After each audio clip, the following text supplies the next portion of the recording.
सुजला सुफला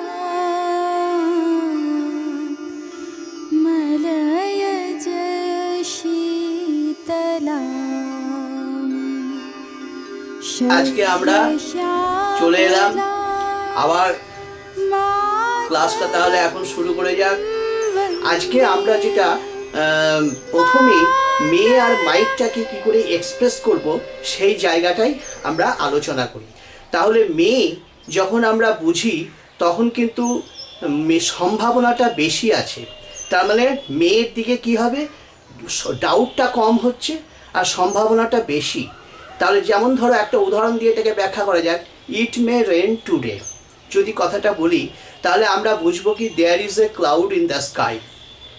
ইট may rain today যখন আমরা বলছি তখন বলবো কি যে বৃষ্টিপাতের সম্ভাবনাটা বেশি আছে। He may pass in the examination যদি বলি তাহলে there is a great possibility of his success, এটাই বোঝাচ্ছে। তাহলে মেয়ের মধ্যে দিয়ে সম্ভাবনাটা বেশি আছে, ডাউটের ইমপ্রেশনটা কম আছে। তাহলে এটাই এই জন্যে মেয়েটাকে বলা হয় কি স্ট্রং পসিবিলিটি। আর যদি ইট মে রেন এইটা না বলে যদি আমি ইট মাইট রেন এইটা বলি তাহলে মাইটের মধ্যে দিয়ে কি হবে 30% চান্স ধরে নাও, অনেক কম সম্ভাবনা। তার মানে কি মানে মাইটের মধ্যে দিয়ে হি মাইট পাস ইন দ্য এক্সামিনেশন যদি এই সেন্টেন্সটা বলি তাহলে এটাই আমরা বুঝে নিতে পারি কি যে তার পাস করার সম্ভাবনা আছে কিন্তু খুব কম। তাহলে লেস পসিবিলিটি, উইক পসিবিলিটি। এই যে উইক পসিবিলিটি আর এই যে স্ট্রং পসিবিলিটি, তাহলে আমরা দু রকমের পসিবিলিটি পাচ্ছি। তাহলে স্ট্রং পসিবিলিটিটা মেয়ের ক্ষেত্রে ইউজড হয় আর উইক পসিবিলিটি প্রকাশ করে যখন আমরা মাইটটাকে সেন্টেন্সের মধ্যে ইউজ করি। This is the basic difference between may and might. নিশ্চয়ই বুঝতে পারলে জিনিসটা। যদি বলি he may pass in the examination, he may come today, সে আজকে আসতে পারে, তাহলে আমরা বলতে পারি কি যে তার আসার সম্ভাবনাটা বেশি আছে, ডাউটটা কম আছে, তাই না? আর যদি বলি হি মাইট কাম টুডে তাহলে আমরা বলতে পারি কি যে তার আসার সম্ভাবনাটা কি খুব কম আছে, তাই না?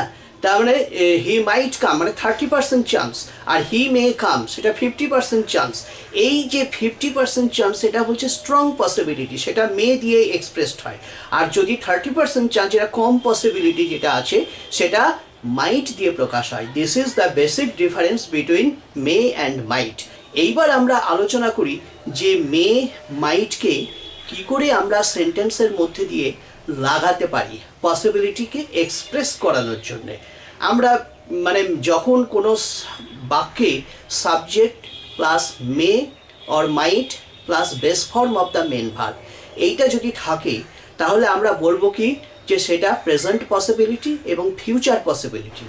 আমরা বলতে পারি he may pass in the examination, সে পরীক্ষাতে পাস করতে পারে, এই কথাটা। তার মানেটা কি মানে ইট is possible that he will pass in the examination, এটা ফিউচার পসিবিলিটি বোঝাচ্ছে। বুঝতে পেরেছো জিনিসটা? হ্যাঁ, তার মানে ইট মে রেন টুডে, তার মানে কি it is possible that it will rain today, এটাও বলছে ফিউচার পসিবিলিটি। কথাটা বুঝে হি মে টেল হিজ ওয়াইফ, তার মানে কি perhaps he tells his wife, এটা present possibility. Perhaps he will tell his wife, এটা ফিউচার পসিবিলিটি, তাই না? তাহলে আমরা দেখলাম কি যে যখন আমরা subject plus may plus base form of the main verb সেটা হচ্ছে কি যে প্রেজেন্ট পসিবিলিটি এবং ফিউচার পসিবিলিটিকে এইভাবে বোঝায়। তাহলে এখন তাহলে it may rain today, negative ফরমেশনটা হবে it may not rain today. কিন্তু is it possible for us to form A structure of interrogation or question with May at the beginning? তাহলে মেয়েকে শুরুতে রেখে এটা কি সম্ভব ইন্টারোগেটিভ তৈরি করা? এইটা কিন্তু নর্মালি না করাই ভালো, মানে এটা হয় না নর্মালি। তাহলে সেক্ষেত্রে আমরা ইন্টারোগেটিভটা কী করে করতে পারি?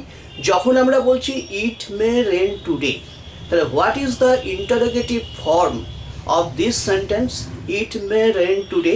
তখন তোমরা ইন্টারোগেটিভ করতে গেলে do you think that it will rain today, তুমি কি ভাবো আজ বৃষ্টি হবে, এইভাবে তোমাকে লাগাতে হবে। বা হ্যাঁ এখানে যদি বলি it may, is it likely to rain today, be plus likely, এটাও তোমরা লাগাতে পারো। হ্যাঁ, এইটাই হচ্ছে কি ইন্টারোগেটিভ স্ট্রাকচারটাকে তৈরি করার পদ্ধতি। এটা তোমরা মনে রেখে দিও, কেমন? তাহলে এবার দেখা যাক যে perhaps he is reading the book in his bedroom, এইটাকে আমরা প্রকাশ করব কি he may be reading the book in his bedroom. কথাটা বুঝতে পারলে জিনিসটা? হ্যাঁ, perhaps he is playing football for their team, এটাকে আমরা কী করে প্রকাশ? He may be playing football for their team, এটাকে আমরা present, perhaps he is playing, this is present continuous tense. হ্যাঁ, আবার এটাকে he will be playing football, it is possible that he will be playing football for his team, এটাও future possibility, এভাবেও বলতে পারি। তাহলে আমরা এইভাবে বলছি। এইবার দেখো একটা খুব ভাইটাল জিনিস, যে যখন আমরা মে প্লাস হ্যাভ প্লাস মূল ভার্ব পাস্ট পার্টিসিপল, তখন কি অর্থটা প্রকাশ করে? May plus have plus PP form of the main verb. তাহলে যখন সেন্টেন্সের প্রথমে সাবজেক্ট, তারপরে মে, তারপরে হ্যাভ, তারপরে past participle form of the main verb, এইটা যদি আসে, যেমন ধরো বলছি he may have missed the train, এই কথাটাই যদি বলি he may have missed the train, তার মানেটা কি হবে? তার মানে কি it is possible that he has missed the train, এটাও হতে পারে। আবার এটাও হতে পারে it is possible that he missed the train, or perhaps he missed the train, এটাও হতে পারে। তাহলে he may have missed the train, এটা বললে এই যে একটা পাস্ট টেন্সে, পাস্ট ইনডেফিনিট টেন্সে আমরা যেটা প্রকাশ করছি, আবার এটাকে আমরা যে প্রেজেন্ট পারফেক্ট টেন্স দিয়ে প্রকাশ করছি, সেটা হচ্ছে কি প্রেজেন্ট পসিবিলিটি। যখনই আমরা বলছি যে he may have read the book, এটা কথাটা মানে কি he may have read the book, মানে সে বইটা পড়ে থাকতে পারে, তার মানে কি it is possible or perhaps that he has read the book. আবার এটাও হতে পারে কি যে perhaps he has read the book, perhaps he read the book, এটাও পাস্ট ইনডেফিনিট টেন্সে বলছি। তাহলে may plus have plus PP form of the main verb, সেটা এইটাকেই প্রকাশ করে। আবার দেখো may plus have plus PP form of the main verb সময়ে সময়ে এটা প্রকাশ করে কি যে কথাটা বলা হচ্ছে, কিন্তু সেটা যেমন ধরো he may have scored 90 in English, এটা কি বোঝাচ্ছে? তার মানে কি it is possible that he has scored 90 in English, but totally beyond the speaker's knowledge. তার মানে I do not know that he has scored 90 in English, someone, কেউ এসেছে আমাকে বলছে যে জানেন সে ইংলিশে 90 পেয়েছে, তখন আমি তাকে বলছি he may have scored 90 in English, হ্যাঁ, but I do not know, totally beyond my knowledge. এই সেন্সটাকে এক্সপ্রেস করানোর জন্যও আমরা may plus have plus PP form of the main verb এটাকে ব্যবহার করতে পারি। এবার এখানে মাইটও ব্যবহার করতে পারি, he might have scored 90 in English, সেটাও এই মানেটাই আসবে যে perhaps he has scored 90 in English. এখানে কিন্তু পসিবিলিটিটা হ্যাঁ একটু কম আছে, 30% চান্স পাওয়ার, মাইট দিয়েছি যেহেতু, ওই যে বললাম মে আর মাইটের মধ্যে basic difference, strong possibility and weak possibility. যখনই আমরা বলছি he might have scored 90 in English, সে পেয়ে থাকতে পারে 90, কিন্তু আমার জ্ঞানের বাইরে, আমি জানি না। তাহলে মে বা মাইট, তারপরে হ্যাভ, তারপরে PP form of the main verb, এই সেন্সটাকেই কিন্তু প্রকাশ করছে, যেটা কি যে হয়তো হয়ে থাকতে পারে, কিন্তু যে বক্তা কথা বলছে তার নলেজের বাইরে, বক্তা জানে না, এই ভাবটাই কিন্তু প্রকাশ করবে, এই সেন্সটাই কিন্তু আসবে, এটা কিন্তু তোমরা মনে রাখবা। হ্যাঁ, আবার একটা খুব ভাইটাল পয়েন্ট, হ্যাঁ, যেটা আলোচনা করা দরকার, সেটা হচ্ছে might plus have plus PP form of the main verb. দেখো might plus have plus PP form of the main verb, যখন সামথিং ওয়াজ পসিবল, হ্যাঁ, but it did not happen at all. This sense is expressed through might plus have plus pp form of the main verb. হয়তো যেমন ধরো একটা আমি বাস্তব জগৎ থেকে একটা উদাহরণ টেনে আমি তোমাদেরকে এটা বোঝাবার চেষ্টা করছি। যেমন ধরো যে একজন আমার ছাত্র, সে বাড়ি থেকে বেরিয়ে এসছে সকাল 6টায়, হ্যাঁ, আমার 7টার সময় এখানটায় পড়ানোর কথা, 7:30তেও সে আসেনি। তার বাবা আমাকে ফোন করেছে, আপনার কাছে কি আমার ছেলে পৌঁছেছে? তখন সে তো 6টায় বেরিয়ে গেছে। তখন আমি তার বাবাকে বলতে পারি যে আপনার ছেলে সকাল 6টায় বেরিয়ে থাকতে পারে বাড়ি থেকে, কিন্তু আমার এখানে তো এসে এখনো পর্যন্ত পৌঁছায়নি। তখন এই কথাটা বলতে পারি, your son may have left his house at 6 o'clock in the morning, but he has not reached my center.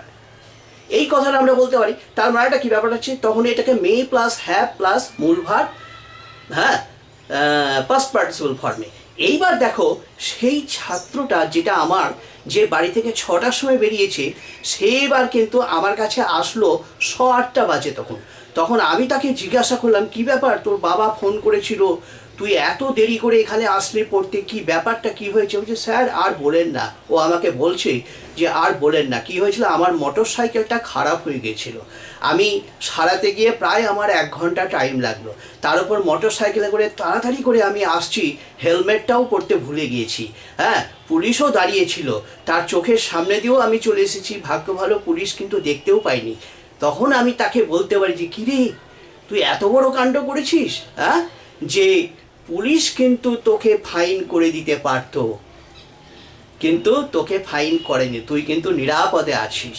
তাই আমি সেই জন্য বলছি, আবার the police might have find you, but the police did not fine you, you have become safe.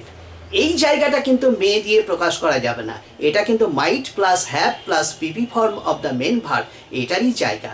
আবার হয়তো বলতে পারি এমনও কথা যে তুমি ভয়ঙ্করভাবে গাড়ি চালাচ্ছিলে, you are driving recklessly, at any moment you might have become the victim of accident, but you did not become the victim of accident, you have become safe, you are safe.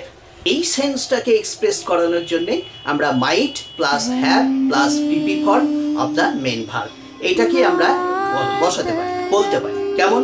তাহলে নিশ্চয়ই বুঝতে পারলে।